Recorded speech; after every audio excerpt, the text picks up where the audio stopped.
안녕하세요. 유닛리 해석 블랙박스 이기루 변호사. 네, 김주표 변호사입니다. 네, 오늘도 제보를 받은 영상이 있어서 그 영상에 대해서 해석하는 시간을 가져보겠습니다. 네. 어떤 영상인가요, 김 변호사님? 네, 일단 지금 영상이 나오고 있죠. 나오고 있고 아마 주택가 아파트 단지 근방의 도로인 것 같고 그러네요. 1차로의 도로이고요. 네. 과속 방지턱이 꽤나 많은 그런 도로예요. 즉 속도를 낼 수 없는 도로이고 좌우로 뭐 주정차된 차량들도 그렇죠. 보이고요. 네, 또 보행자들도 많고요. 언제든지 아파트에서 차량이 나올 수도 있는, 뭐 저렇게 앞에서 후진하는 차량이 있을 수도 있는 돌변 그 가능성이 좀 많은. 자, 그러면서 이 교차로에 지금 접근을 하고 있습니다. 도로변 놀이터가 있네요. 놀이터가. 보시다시피 신호기가 없고요. 그래서 진입을 하고 주행을 하다가 지금 이렇게 뭔가 부딪혔어요? 사고가 난 상황이라고 해요. 그래서 이 블랙박스는 지금 오른쪽을 좀 주시를 하셔야 되는데 오른쪽에 지금 SUV 차량이 다가오고 있고요. 지금 먼저 이 블랙박스 차량이 정지선을 통과하고 저 SUV 차량은 정지하신 것 같아요, 그죠? 네. 그러면서 갑자기 이렇게 충돌을 당하셨는데 보내주신 사진을 보니까 그 사고를 낸 상대방 차량이 저 SUV가 아니라 다른 차량이더라고요. 그러니까요.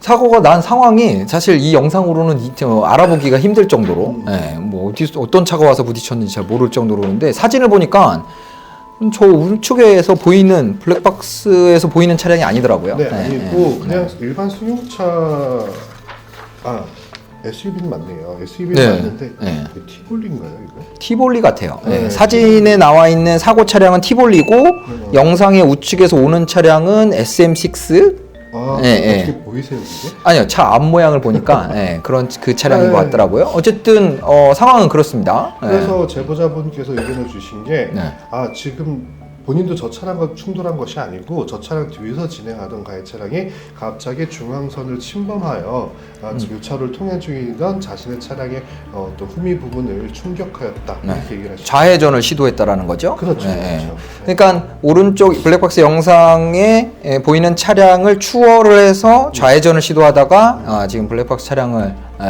충돌한 건데 놀랍게도 정말 놀랍습니다. 놀랍게도 이 블랙박스 차량이 가해자라고 하는군요. 네, 그 교통사고 처리 특례법 12대 중과실 중에 1호 사유죠. 그 안전표지 등 그 지시선 위반으로 지금 경찰 그 1차 조사에서는 블랙박스 차량이 가해 차량으로 조사가 되었다고 합니다.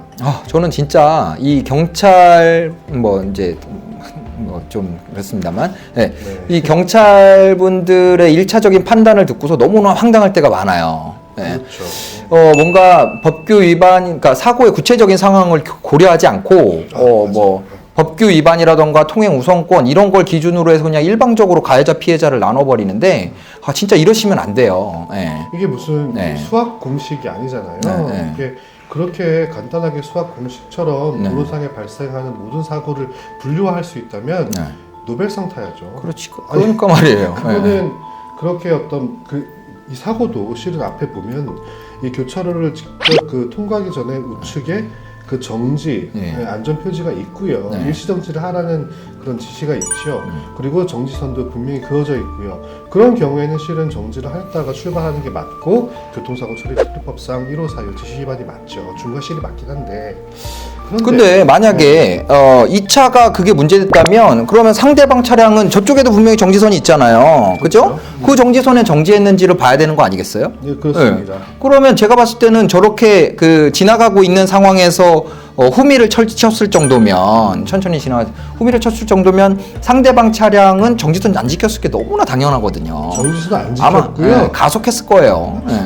그럴 수도 있고 앞에 안 봤어요. 그러니까요. 그 중앙선 정도를 이제 실은 추월하는 차량은 반대편은 대항에서 이제 오는 차량들이 없는지만 좀 주의해서 볼 것이고 다 통과한 뒤에는 정말 안심하고 그냥 바로 우회전하셨을 거예요. 그래요. 저는 진짜 교통사고를 처리하는 경찰들께서 한 번쯤 운전자 입장에서 내가 만약에 가해자가 된다면, 피해자가 된다면 납득할 수 있을 것인지를 한번 생각해 보셨으면 좋겠어요. 만약에 본인이 경찰차를 운전을 해가지고 가다가 저렇게 후미를 들이받쳤어요? 근데 내가 가해자래요? 그럼 자기가 납득할 수 있을까요? 저는 이 영상을 보시는 분들 중에 혹시 경찰분, 지금 이제 교통사고를 처리하는 경찰분이 계실지 모르겠는데, 만약에 그런 분이 계시다면 꼭 한번 생각해 보세요. 이거 교통사고 난 것도 속상한데, 내가 당한 게 억울하다고 생각하고 있는데, 가해자다. 이래버리면 그 억울한 마음이 어마어마하거든요. 제가 여러 영상이나 아니면은 그 상담 의뢰를 받아서 이제 상담을 해드릴 때 드리는 말씀이 있어요. 교통사고에서 과실이라는 것은 예측 가능성과 회피 가능성, 이 두 가지를 보고 판단해야 된다는 거예요. 물론 이 예측 가능성과 회피 가능성은 교통법규 내에서 판단을 해야 됩니다. 그렇죠. 상대방이 교통법규를 지킬 것이라는 예측하에 운행을 했는데 예측할 수 없는 방식으로 운행을 했다면 그러면 상대방의 과실이 있는 거겠죠. 여기에서 예측할 수 없는 방식의 운전이라고 하면 중앙선까지 침범해가지고 교차로를 통행하고 있는 차량의 후미를 추돌할 것이라는 것을 누가 예견할 수 있었을까요? 그리고 저렇게 후미를 추돌하는 차량이 도대체 사고를 피하기 위해서, 사고를 회피하기 위해서 뭘 할 수 있다라는 거죠. 저는 이 사고는 이제 좌회전을, 그러니까 앞에 있는 차량을 추월하면서 좌회전을 해서 들어와가지고 블랙박스 차량 후미를 친 차량에게 100% 과실이 있다고 봅니다. 예.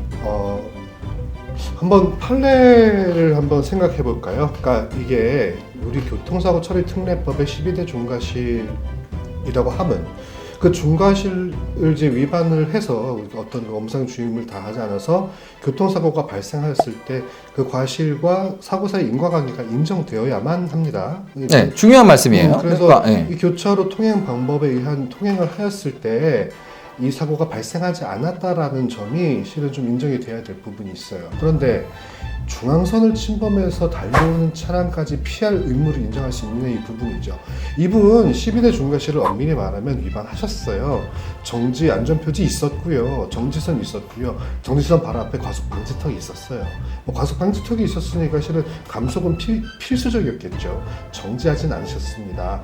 그런데 이 사건에서 그런 정지를 하였다고 하더라도 이 중앙선까지 넘어오는 각종 자동차를 피할 수 있었다? 그렇게 보기엔 좀 의문이거든요. 근데 만약에 정지선에서 정지했다가 출발했으면 아마 보조석 쪽에다가 들이받쳤겠죠? 인명피해도 있을 수 있을 것 같아요.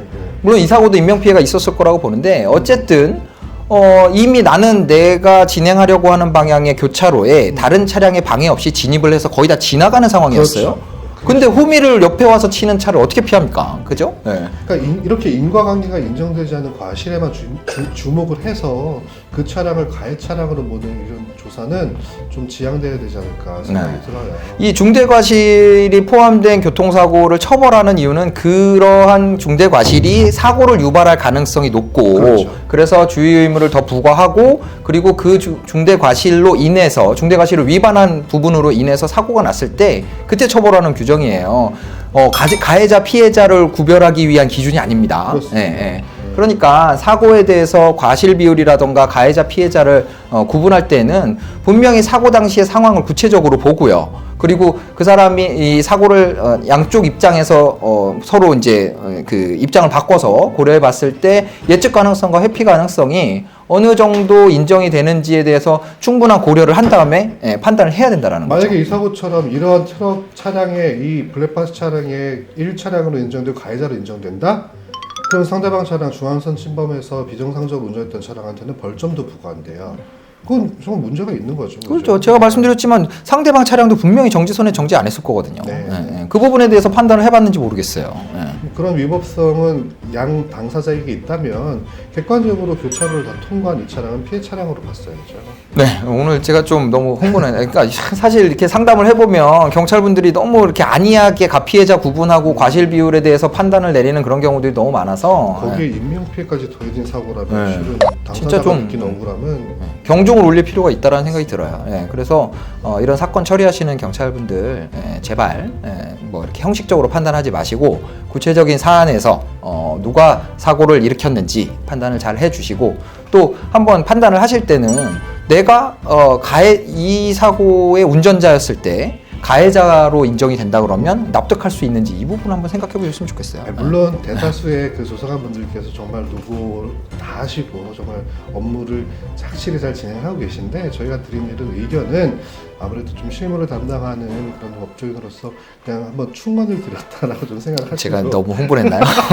좀 이렇게 한 번쯤 교통사고에 있어서는 객관적인 그리고 구체적인 그리고 당사자의 억울함 이런 부분까지 다 고려하여서 이 1차 조사를 마치셨으면 하는 바람이 좀 있습니다. 예, 혹시 제 언급에 좀 언짢으셨던 현지 경찰분이 계신다면 양해 부탁드리고요. 예, 오늘 해석 블랙박스는 여기까지 보고요. 다음 시간에 다른 영상으로 찾아뵙도록 하겠습니다. 감사합니다.